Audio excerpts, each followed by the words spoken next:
Meghan Markle sat down with a group of young Australians at a mental health charity in Melbourne today and told them she has been bullied and attacked every single day for 10 years. And then she said this: "I was the most trolled person in the entire world." But here is the part she left out: her own fan base. The Sausage Squad has spent those same 10 years running one of the most vicious online harassment campaigns on the internet, including attacking Catherine during her cancer diagnosis and calling it fake. And Meghan has never said a word about it. Today we are covering Meghan's jaw-dropping claim that she is the most trolled human being on the planet. Harry telling a room full of strangers that being a royal killed my mum, while still cosplaying as 12,000 miles from home. How Harry had a therapist to prepare him for Archer's arrival, while Meghan told Oprah she was denied all mental health support during the same pregnancy. A United States senator who just told TMZ that Donald Trump is more trolled than Meghan, and it is not even close, and reports that Harry's Entourage Summit could not sell out despite tickets running up to $2,400. Welcome back, my royalery. I'm the royalery. Let's get down to it. The visit was at Beta, a mental health engagement program at Swinburne University of Technology in Melbourne. Day 3 of the Australia tour. Harry and Meghan sat at a roundtable with young mental health advocates, and the conversation turned to social media. Meghan looked at these students and said, "For now, 10 years, every day for 10 years. I have been bullied and attacked. And I was the most trolled person in the entire world." She paused. She got emotional. And then she added, "I'm still here." Now, let me deal with the claim itself before I get to the hypocrisy. Meghan first made this assertion in 2020 on the Teenager Therapy podcast, saying she was told she was the most trolled person in 2019, male or female. But a 2020 study by an independent analytics firm ranked Adele as the most trolled celebrity in 2019. Meghan came in third. Not first. Third. And a recent Newsweek social listening analysis of 1.7 million posts found 43% negative sentiment toward Meghan. That is high. That is genuinely high. But high is not the most in the entire world. Donald Trump exists. Taylor Swift exists. LeBron James gets death threats after basketball games. The claim is not supported by any independent data, and she has been repeating it for 6 years without ever being asked to prove it. But here is what really matters. Meghan sat in that room and told those young people that social media is a billion-dollar industry completely anchored and predicated on cruelty to get clicks. She said the platforms are not incentivized to stop the harassment, and she positioned herself as the ultimate survivor of online abuse. But the Sausage Squad, Meghan's own online army of defenders, has been running coordinated harassment campaigns for years. These are accounts that mass report critics to get them suspended. Accounts that doxed royal reporters. Accounts that, when Catherine announced she had cancer, flooded social media with posts saying it was fake, saying she was lying, saying the video announcement was generated by artificial intelligence. They attacked a woman undergoing chemotherapy. And Meghan, the self-proclaimed most trolled person in the world, the woman who just told Australian students that online cruelty must stop, has never once publicly condemned her own fan base for any of it. Not a statement. Not a social media post. Not a single word. The woman who closed her Instagram in 2018 and only reopened it in January 2025 with comments, "Disabled. That woman has had 8 years to say stop doing this in my name." She has never said it. And the word on the street is even harsher. Multiple people have pointed out that the Sausage Squad has known ties to organized trolling networks, that they have dehumanized Duchess Sophie, Prince Edward, and even the late Queen, and that Meghan is not the victim of online hate. She is the beneficiary of it. She also said during the same visit that the abuse was worst when she was pregnant. Her exact words: "To really wrap your head around why people would be so hateful, it's not catty. It's cruel." And I agree with that. Online harassment of pregnant women is cruel.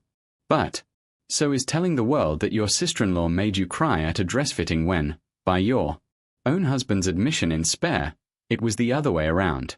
So is doing a 2-hour interview with Oprah while your grandfather-in-law was lying in a hospital bed. Cruelty is not a one-way street. Now let me tell you what Harry was doing later that same day, because it is extraordinary. He walked onto the stage at the Inter-Edge Psychosocial Safety Summit at Centrepiece in Melbourne Park and delivered a keynote on leadership and mental health in the workplace. And during the speech, he said this: "After my mum died just before my 13th birthday, I was like, I don't want this job. I don't want this role. Wherever this is headed, I don't like it. It killed my mum, and I was very much against it, and I stuck my head in the sand for years. It killed my mum." Those are his words. And look, Diana's death was a tragedy. The car crash in Paris, the paparazzi pursuit, the failures of that night, all of it was devastating. But Diana was not a working royal when she died. She had stepped back from royal duties after her divorce from Charles. She was living independently. And the car crash was caused by a drunk driver. And nobody in the vehicle wearing a seatbelt. Being a royal did not kill Diana. Harry has rewritten the cause of his mother's death to serve a narrative that justifies everything he has done since, leaving the family, moving to California, building an entire career on grievance. And here is what makes this statement truly stunning. Harry said he never wanted the royal job. He said the role disgusted him. He said he stuck his head in the sand for years. But in 2020, he and Meghan went to Queen Elizabeth and asked to be half in, half out working royals. They wanted to keep the titles, the platform, the access, and the brand, while also making private income. The Queen said no. And they left. But right now, in April 2026, Harry is on an Australian tour using his title, his royal connections, and his mother's legacy to collect speaking fees and generate headlines. He said he did not want the job. But he kept the uniform. The word on the street sums it up perfectly. If you never wanted the job and it killed your mum, then give back the titles. Hand them over. Renounce the Duke of Sausages. Renounce the Duchess of Sausages, and go live as Harry and Meghan from Montecito. But they will never do that. Because the titles are the product. The grievance is the pitch. And the dead mother is the closing argument. He also said during the speech, "There have been many times when I've felt overwhelmed. Times when I've felt lost, betrayed, or completely powerless." Lost, betrayed, powerless. These are words aimed directly at his family, the family that, according to Harry's own timeline, last saw him 6 months ago for 54 minutes over tea at Clarence House. And he is delivering these words at a ticketed conference where people paid up to $2,400 to hear them. And this brings me to one of the most important contradictions of the entire tour, and I need you to pay attention because the timeline matters. At the Movember panel on day 2, Harry revealed that he had a therapist before Archie was born. His therapist gave him specific advice, and I am quoting, "Just be aware of how you feel once the baby is born." Harry said he sought therapy proactively because he knew he had stuff from the past that he needed to deal with. He described it as preventative therapy, getting ahead of the problem. Now hold that thought. Because in March 2021, Meghan sat down with Oprah Winfrey and told the world that when she was pregnant with Archie, the same pregnancy, the same time period, she went to the palace and asked for mental health support because she was having thoughts of self-harm. And she was told, according to her own account, that it wouldn't be good for the institution. She said she was denied help. She said she was suicidal. And the entire world watched that interview and felt horrified for her. But now Harry is in Melbourne saying he had a therapist. In the UK. Before Archie was born. A therapist who was giving him specific advice about the baby's arrival. So the palace would not let Meghan see anyone, but Harry had a therapist on speed dial? How does that work? If Harry was receiving professional mental health support during that exact period, why could he not connect his wife, who was allegedly having thoughts of ending her life, with the same resources? He had a therapist. She had nothing. He was getting preventative care while she was lying on the floor in crisis. Either the palace blocked Meghan while allowing Harry full access to therapy, which would be monstrous, or the story does not add up the way it was presented to Oprah. And either way, it demands an answer that nobody in the sausages camp has provided. And because this story needed a punchline, TMZ delivered one today. They caught Senator Ted Cruz at Capitol Hill and asked him who he thinks is the most trolled person in the world.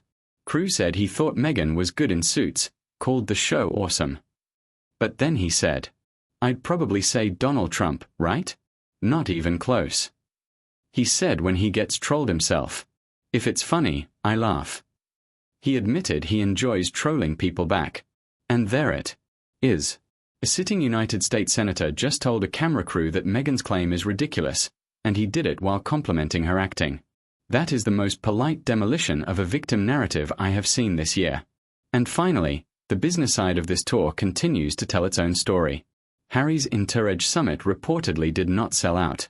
Tickets ran from £525 for standard admission to £1,250 for platinum. There was a virtual option. And despite having the Duke of Sausages delivering a keynote about psychosocial safety from a man whose charity is suing him for defamation and whose staff turnover could fill a revolving door convention, the seats were not full. The internet has noticed a pattern. Harry's events do not sell out. Meghan's retreat has been quietly releasing new tickets despite being called sold out. The crowds on the streets are thin enough that they cancelled every public walkabout on the tour. And some commentators have revealed that the organizers may have planted paid supporters at key events to simulate enthusiasm, between 10 and 15 people placed at locations to create the illusion of public interest. This is the reality of the sausage's commercial value in 2026. A woman who calls herself the most trolled person alive while her fanbase trolls a cancer patient. A man who says the royal job killed his mother while using his royal title to sell conference tickets. A couple who had access to different levels of mental health support during the same pregnancy and have never been asked to explain the discrepancy. And a tour that cannot fill its own venues. Day 3 of Australia told us everything we needed to know. The sausages are not here for mental health. They are not here for veterans. They are here because the speaking fees do not pay themselves and the mansion in Montecito does not heat itself. And the Australian taxpayer is footing the security bill for the privilege of watching it happen. But let me know what you think about this in the comments.